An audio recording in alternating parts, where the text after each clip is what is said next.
ไปอยู่น้ำสามีก็ได้บ่โดยเฮ็ดกับข้าวกับน้ได้เบิดำเวียกเฮือนเวียกซานกวาดบ้านถูบ้านอันนี้ได้เบิดทุกอย่างเลยป้าค่าโรงเท่าใดค่าดองเนี่ย50 ล้านเนี่ย50 ล้านเนี่ยมีหยังอีกแน่คำ2 บาทงัว2ตัวเท่านี้แหละ3อย่างอืมสบายดีFC ของสาระหน่อยเบอร์สุขุสุคนบอกว่าสิอยู่ภายในหรืออยู่ต่างประเทศก็ยินดีต้อนรับเข้าสู่ช่อง YouTube ของสาระหน่อยอีกแล้วทุกคนเลยมาพบมาพอกับสาระหน่อยในมื้อนี้เนาะทางสาระหน่อยกับพา FC เบอร์สุขุสุคนเดินทางมาหาทางน้องคำนางเพิ่นทุกคนเลยซึ่งทางน้องเพิ่นก็เป็นผู้สาวโสดเปิดใจเนาะทุกคนเนาะมื้อนี้ก็ถือโอกาสเนาะมีโอกาสไว้สั่นทุกคนเลยกับพา FC เนาะมาถามไทยหลังจากทางน้องเพิ่นเปิดใจเนาะทุกคน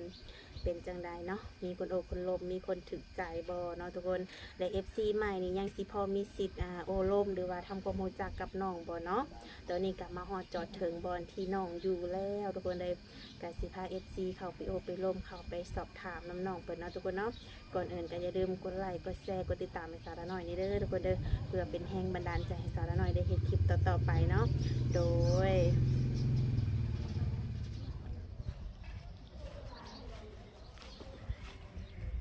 โอเคปะเป็นนางคุยกันบัดนี้โอเคหาบอลนางเป็นที่เรียบร้อยแล้วเนาะสบายดีน้องล่ะโดยสบายดี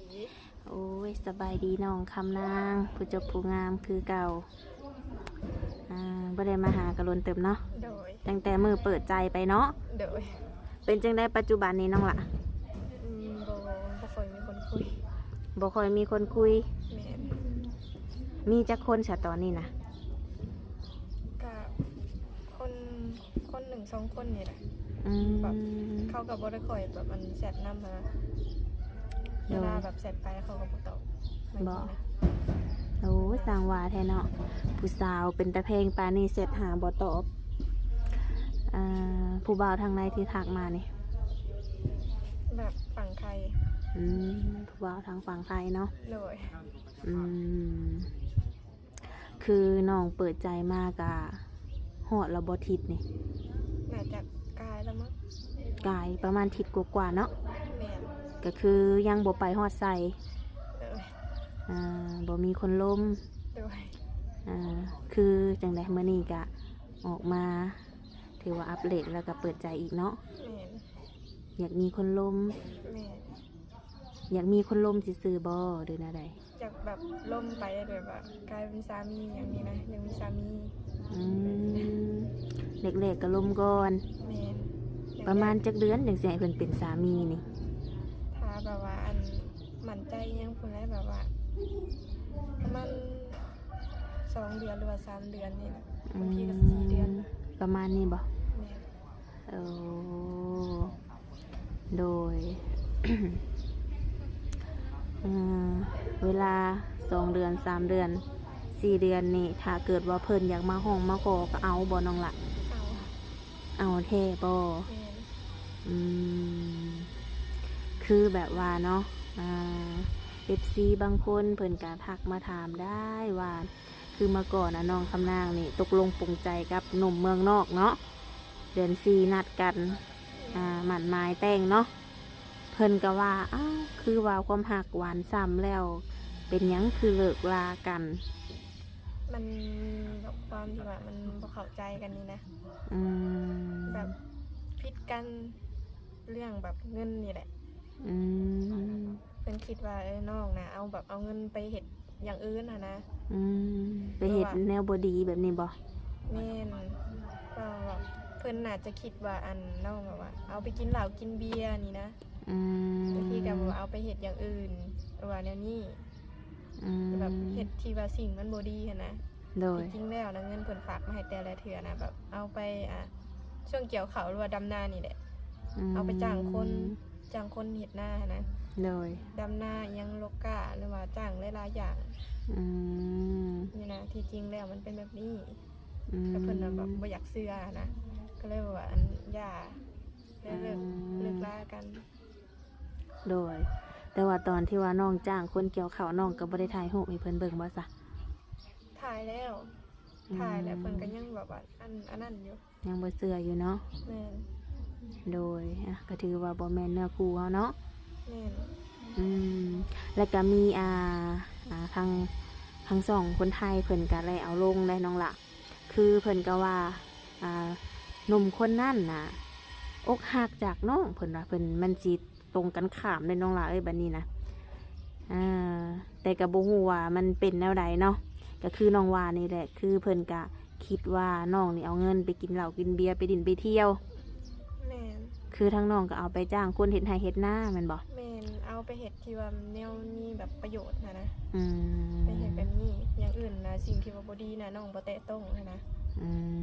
ม เหล้าเบียร์ก็บ่แตะเลยบ่กินนะ โดย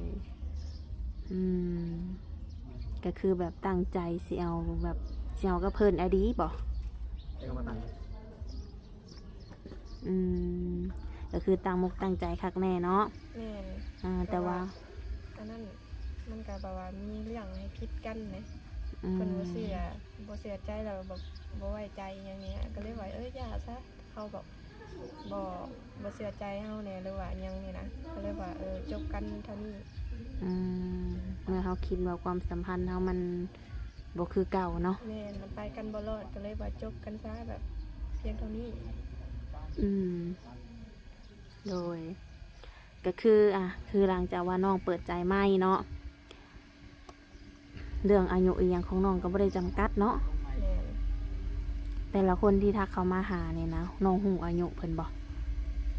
ก็ต้องถามเพิ่นว่าอายุเท่าใดไงจักดีเฮ็ดงานหยังนี่นะก็ถามเป็นปกติหั่นแหละ เพิ่นได้บอกบ่จ๊ะ ก็บอกนะ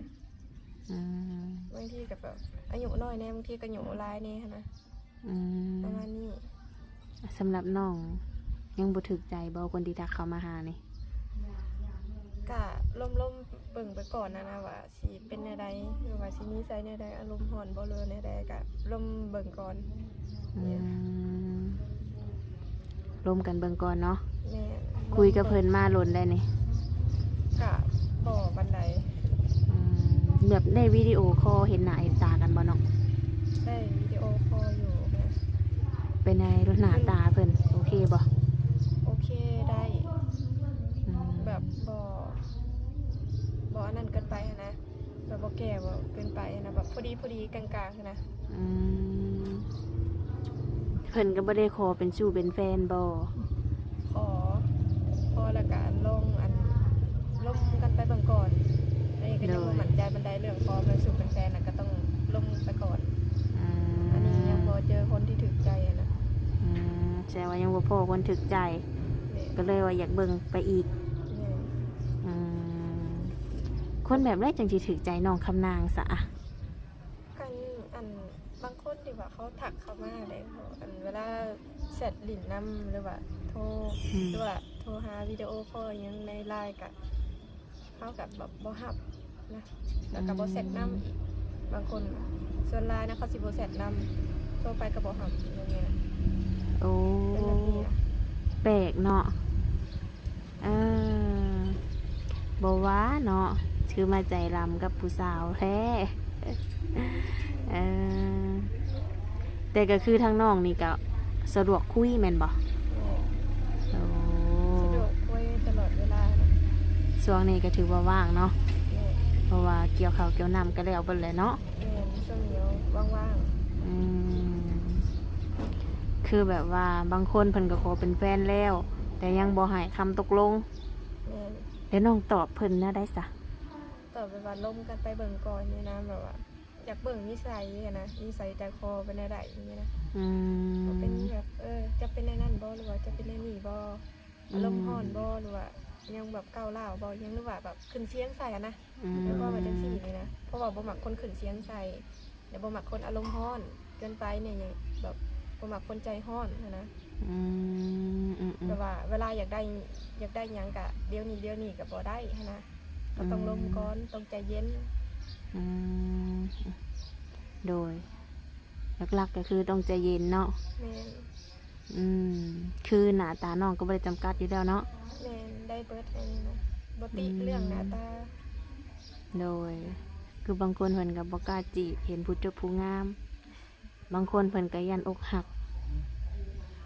หลายรูปแบบเนาะแต่คือความเป็นจริงแล้วน้องคำนางก็บ่ได้ติบ่ได้รังเกียจเพิ่น บ่ได้รังเกียจอิหยังเลย แต่ที่ถ้าสิถามว่าแซดมาถามว่าแบบเจ้ารังเกียจข่อยบ่ว่าจังซั่นจังซี่นะแต่ที่ทางคราวนี้นะบ่ได้รังเกียจเลยบ่ได้รังเกียจจังนี้จังหน่อยอันนี้แบบบ่ได้รังเกียจหรือว่าอีหยังนี่นะหรือว่าเพราะว่าแบบปกติก็ลมคนรุ่นใหญ่อยู่แล้วนะมักคนรุ่นใหญ่บ่ได้รังเกียจเพิ่นโดยมักครูบ่าวรุ่นใหญ่อยู่แล้วเนาะ แม่น แบบแต่ละคนที่ทักเขามาหาน้องนี่นะเพิ่นเคยมีลูกมีเมียบ่ เกือบสิทุกคนมีลูกมีเมียมาก่อนเกือบสิทุกคนแต่ก็บ่เป็นหยังลูก3ลูก4ได้เบิด พร้อมไปเลี้ยงลูกซอยบ่ แม่น แต่ลูกเพิ่นก็คือสิใหญ่เบิดแล้วล่ะเนาะ น่าจะใหญ่กว่าน้องเลย น้องคำนางนี่19บ่นี่ แม่น 19โหเป็นผู้สาวโสดยังโสดอ้อๆอยู่เลยทุกคนเลย19อันนี้ คือแบบว่าในกรณีที่แบบว่าคุยผู้บ่าวรุ่นใหญ่น้องหลาอายุ60กว่าแบบนี้ค่ะนะเพิ่นแบบอยากได้เวลาสั้นๆนี่นะน้องก็สิโอเคบ่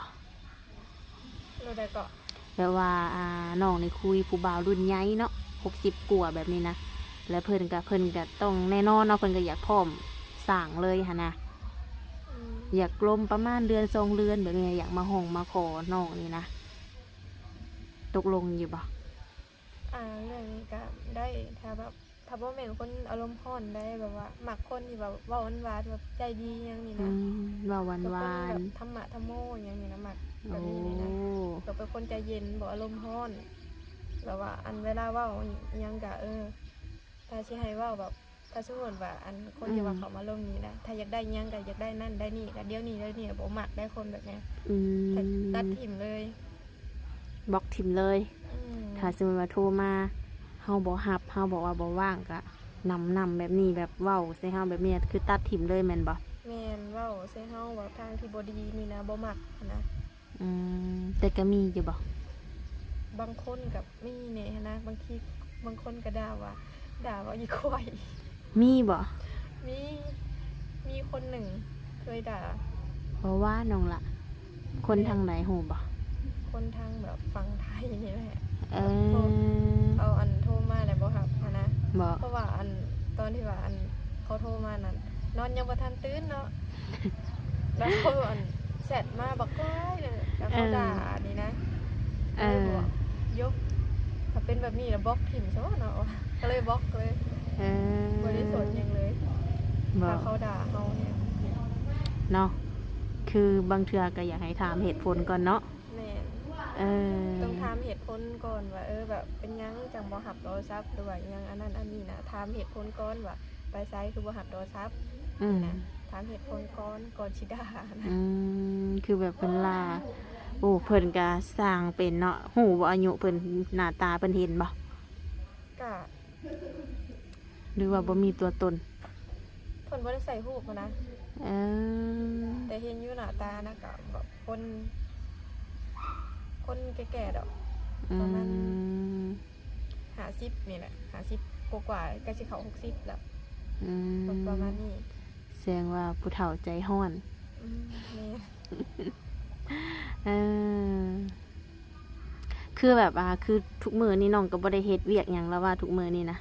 ก็เฮ็ดเวียกเพื่อนเวียกซ่านนี่แหละเฮ็ดแต่ละมื้อแต่ละเว้นก็เบื่อก็เฮ็ด โดยเวียกเฮือนเวียกซ่านเนาะ แม่น ถ้าเกิดว่ามีแฟนน้องละคบกันแบบนี้นะเพิ่นสิมาหาได้บ่นี่นะ ได้บ่ แม่นถ้ามาเยี่ยมมายามนี้ได้เบิ่ง เพิ่นชวนไปบ้านเพิ่นได้ซะบ้านเพิ่นเมืองเพิ่นนี่ ถ้าเป็นฝั่งไทยนะ แม่น ถ้าเป็นฝั่งไทยก็ต้องแบบเบิ่งก่อนอันนี้นะถ้ามีเงินเฮ็ดบัตรไปก็สิไป คือยังบ่มีบัตรแม่นบ่ แม่น โอ้ ยังบ่มีเงินเฮ็ดบัตรจ้ะ เมื่อเพิ่นชวนไปเพิ่นก็อาจสิเฮ็ดให้เฮาแหละเนาะก็คือไปเที่ยวไปเยี่ยมยามบ้านเพิ่นได้คือกัน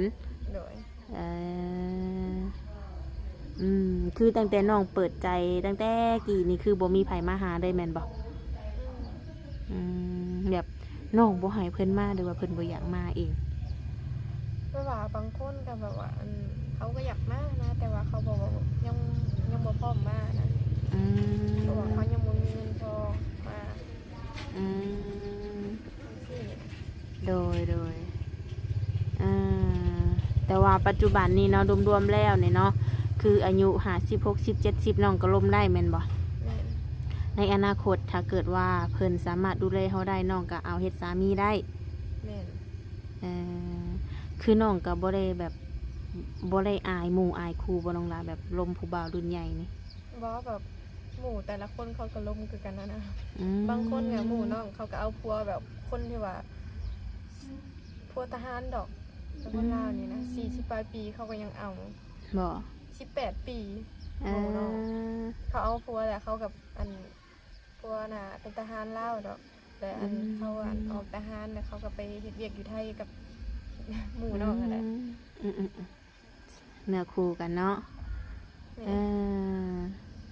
ก็คือแบบว่าคืออันนี้ก็คือการคือน้องก็บ่ได้ติเนาะ โดย ไปดูแลเพิ่นในชีวิตวันปลายก็ได้แม่นบ่ โดย ไปอยู่น้ำสามีก็ได้บ่ โดย เฮ็ดกับข้าวกับน้ำ ได้เบิด เวียกเฮือนเวียกซานกวาดบ้านถูบ้าน อันนี้ได้เบิดทุกอย่างเลย ป้าค่าโรงเท่าใด ค่าดองเนี่ย50 ล้านเนี่ย 50 ล้าน แม่น มีหยังอีกแน่ คำ2 บาทงัว2ตัวเท่านี้แหละ3อย่าง 50 ล้านคำ2 บาทงัว2ตัว แม่น เฮ็ดเป็นเบิดทุกอย่าง แม่นเฮ็ดกับข้าวกับน้ำทุกอย่างได้เบิด1ข้าว1น้ำยังปัดเทือนปัดซานสักเครื่องไอ้เบิดน้ำดอกน้ำนาเกี่ยวข้าว มัดข้าวก็ได้ยุ่นข้าวก็ได้ได้เบิดทุกอย่าง ก็ถือว่าคุ้มแน่เนาะ เพียงจะมาขับรถไทยบ่เป็น ยังบ่เป็นแม่นบ่ ถ้าว่าเป็นนี่ก็บ่ต้องเอาผัวแล้วล่ะแม่นบ่ เฮ็ดเองคือสิมาเก่งทุกอย่างแต่คนตัวน้อยๆนึงกะปัจจุบันนี้น้ำหนักเท่าใดนี่ น้ำหนัก45 โล แม่น ป้าความสูงเลยนี่ ความสูงน่ะ160 ปลาย โอ้สูงเลยนี่ขนาดอายุ19 160ปลายเลยเนาะ แม่น เอาแล้วคนที่สิเข้ามานี่ชุดว่าต่ำกว่าน้องได้ซะน้องล่ะ ต่ำบ่เป็นหยัง ได้เบิดบ่ แม่นเพราะว่าถ้าแบบว่าผู้ชายแบบว่าเตี้ยกว่านี่นะแล้วลูกตัวเขามันเป็นจะแพง คิดว่าเพิ่นสิดูหัว คิดว่าเพิ่นสิดูหัวน้องๆนี่สิ แบบยิกนิดหน่อยเลยนะมันเป็นตะแพง อันนี้คือแบบหมักส่วนตัวเฮาเนาะ แม่นมักส่วนตัวถ้าแบบว่าอยู่กัน2ต่อ2นี่น่ะแบบว่าเฮ็ดคือนิดหน่อยเลย ไผที่ว่ารอจีบน้องคำนางอยู่เนาะตอนนี้ยังว่างเนาะ โดย สถานะหัวใจยังเปิดไฟเขียวคือเก่า แม่น ถ้าเกิดว่านุ่มๆนี่คิดว่าพร้อมเนาะอยากมาเยี่ยมมายามก็มาได้แม่นบ่ โดย ต้องนัดก่อนบ่ แม่นต้องนัดก่อน นัดประมาณจักมื้อจังสิพร้อมนี่ ถ้าแบบว่าเพิ่นอยากมามื้อใดก็ต้องแบบแชทมานัดน้องก่อนนะแชทมาทาง LINE โด ว่าย สิมามื้อใดกับบอกก่อนนี่นะว่าสิมาเยี่ยมมายามแชทบอกว่าขอสิไปมื้อนั้นเด้อขอสิไปมื้อนี้เด้อต้องแชทบอกก่อนเท่านั้น พร้อมเจอเพิ่นแล้วว่า แม่นพร้อม ยันว่าอย่าเพิ่นมาแล้วเลนหนีปุ๊บ แต่ก็ต้องนัดก่อนถ้าแบบว่ามาโดยที่ว่าบ่บอกหรือบ่ได้นัดอิหยังก็ปุ๊บอะลีแล้วในนั้นบ่ได้ท่านแต่งอิหยังแบบบ่ได้บอกมีหยังมีซ่านเลยบ่ได้มีอันเพื่อนเนี่ยอายคือกันแหละอันนี้ ขอเป็นนัดดวงหน้าก่อนเนาะ แม่น ลายอันเก่าแล้วว่า แม่นลายอันเก่าอันเดิม โดยน้องคำนางหักเดียวใจเดียวเนาะ เด้อ ก็คือเมื่อก่อนคือน้องเปิดใจเมื่อเจอคนที่คิดว่าดูไล่ๆน้องก็ปิดเนาะ โดย คือปัจจุบันนี้ก็ถือว่าเปิดกว้างแล้วล่ะเนาะเพราะว่าโสดเลยเพราะว่าทางไรก็จีบได้ โดย ก็คนใจเย็นเนาะ โดย อารมณ์บ่ฮ้อนก็ถือว่าผ่านแม่นบ่เนาะ โดย อืมอ่ะคันสันก็โอเคซะเนาะทางเอื้อยก็สิได้แนะนำให้ทางนมๆเพิ่นหรือว่าติดต่อคนที่ว่ามักหักน้องคนที่รอจีบน้องเนาะ โดย อืมจังใดก็ให้สมหักสมหวังเด้อน้องนาเด้อรอบนี้เด้อ โดย ให้มีคนมาดูแลให้ได้เนาะ คือน้องก็อายุ19 ปีเฮ็ดเป็นทุกอย่างเนาะ โดย ถือว่าไผที่ว่าไล่ไปเป็นภรรยาเนี่ยก็ถือว่าคุ้มเนาะค่าสินสอดก็บ่แพงโดยแฮงว่าวแฮงยาวเด้อน้องนาเด้อไว้พบพอกันในคลิปหน้าเด้อ โดย โดยสบายดีน้องล่ะ สบายดี อืม